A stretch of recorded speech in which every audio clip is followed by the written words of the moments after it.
السلام علیکم۔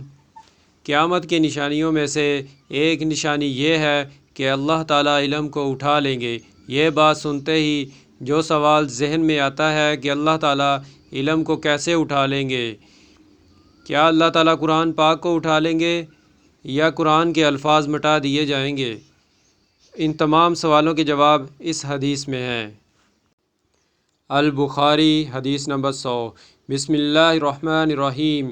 آپ صلی اللہ علیہ وسلم فرماتے تھے کہ اللہ علم کو اس طرح نہیں اٹھا لے گا کہ اس کو بندوں سے چھین لے، بلکہ وہ پختہ کار علماء کو موت دے کر علم کو اٹھائے گا، حتیٰ کہ جب کوئی عالم باقی نہیں رہے گا تو لوگ جاہلوں کو سردار بنا لیں گے، ان سے سوالات کیے جائیں گے اور وہ بغیر علم کے جواب دیں گے، اس لیے خود بھی گمراہ ہوں گے اور لوگوں کو بھی گمراہ کریں گے۔